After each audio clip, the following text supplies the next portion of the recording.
Hello students, I am doctor Raju Sharma. आज हम अध्ययन करेंगे विश्व के वृहद जलवायु प्रदेशों का।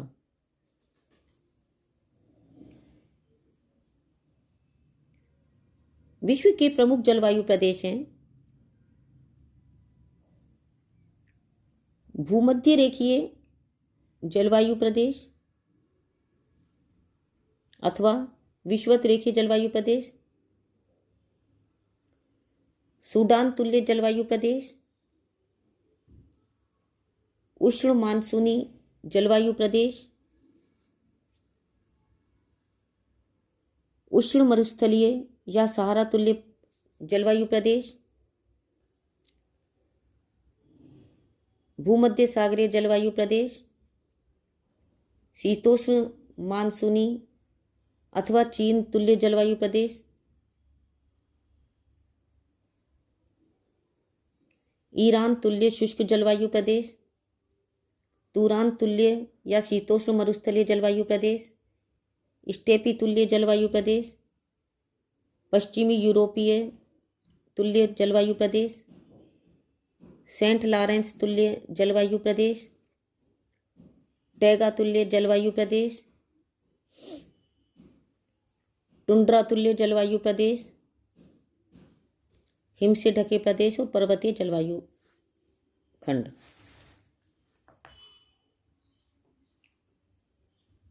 इनमें जो भूमध्य रेखीय जलवायु प्रदेश हैं वो भूमध्य रेखा के दोनों ओर 5 डिग्री उत्तरी और 5 डिग्री दक्षिणी अक्षांशों के बीच स्थित हैं। इनका विस्तार दक्षिणी अमेरिका के उत्तर, अफ्रीका के मध्य और दक्षिण पूर्वी एशिया महाद्वीप में है। दक्षिणी अमेरिका में अमेजन बेसिन, इक्वेडोर और उत्तरी पश्चिमी तट पर, अफ्रीका में कांगो बेसिन, गिनी तट और पूर्वी तट पर, और एशिया में पूर्वी द्वीप समूह और मलाया प्रायद्वीप में इन प्रदेशों का विस्तार है। यदि जलवायु की दृष्टि से देखा जाए तो भूमध्य रेखीय प्रदेशों में वर्ष भर जलवायु समान यानी कि उष्ण और तर रहती है।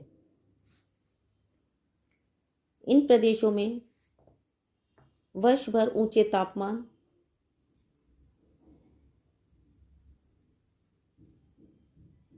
और वर्ष भर ऊंचे तापमान रहते हैं और वर्षा भी अधिक होती है। औसत तापमान 27 डिग्री सेंटीग्रेड और तापांतर केवल 3 डिग्री सेंटीग्रेड से 6 डिग्री सेंटीग्रेड तक ही मिलता है। दिन और रात के तापमान में केवल 6 डिग्री से 8 डिग्री सेंटीग्रेड का तापांतर मिलता है। इन प्रदेशों में वर्ष भर एक सा आर्द्र मौसम रहता है। यहाँ शीत ऋतु नहीं होती है। यहाँ पर वर्ष भर संवहनिक वर्षा होती है।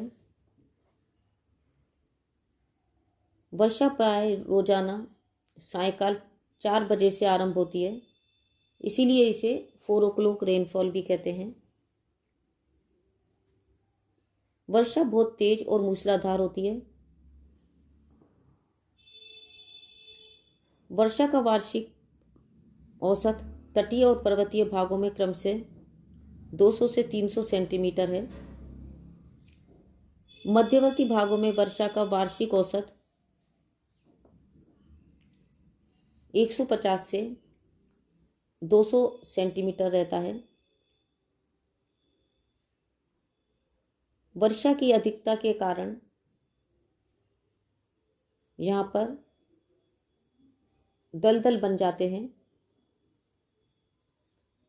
रात्रि को मौसम साफ हो जाता है और आकाश स्वच्छ हो जाता है।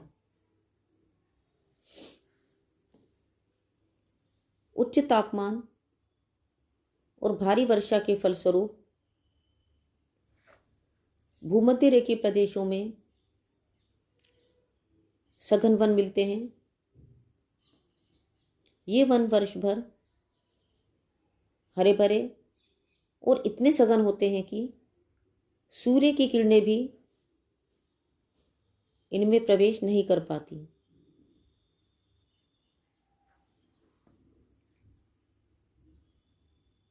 इन वनों के वृक्ष बहुत अधिक लंबे यानी कि 40 से 80 मीटर तक होते हैं। इन वनों के वृक्ष जो हैं उनमें प्रमुख हैं महोगनी, गटापाचा, बांस, सिनकोना, आबनूस, एबोनी, ताड़, रोजवुड, चंदन, रबड़, बेंत आदि। इन वनों में वृक्षों पर अनेक बेल और लताएं उग जाती हैं। इन वनों को सेलवाज भी कहते हैं।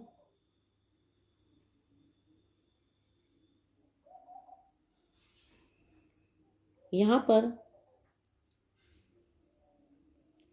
अनेक प्रकार के वन्य जीव भूमि पर, पेड़ों पर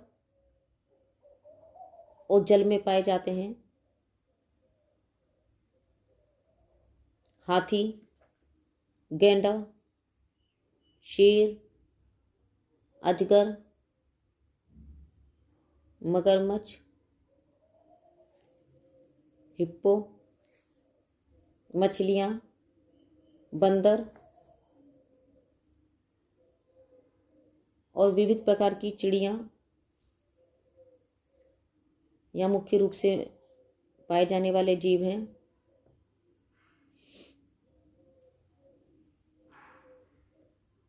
अब विश्व के अधिकांश प्रदेशों में इनका क्षेत्रफल तेजी से सिकुड़ता जा रहा है।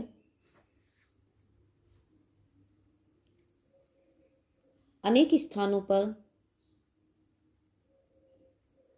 रबड़, ताड़, कोको, गरम मसालों आदि की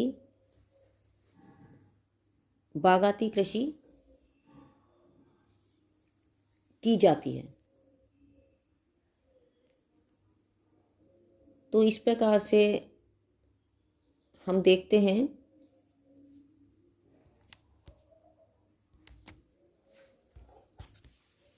कि तापमान, वर्षा, आर्द्रता आदि विभिन्न जो जलवायु की जो दशाएं हैं उनके आधार पर विभिन्न जलवायु प्रदेश हैं और उनमें उन्हीं के अनुसार वहाँ वनस्पति भी विभिन्न प्रकार की पाई जाती है और वन्य जीव जंतु भी विविध प्रकार के पाए जाते हैं। तो इस प्रकार के प्रदेशों में जलवायु के आधार पर जो ये प्रदेश है इनमें से आज हमने भूमध्य रेखीय जो जलवायु प्रदेश है उनका अध्ययन किया बच्चों। तो आज के लिए बस इतना ही। Thank you.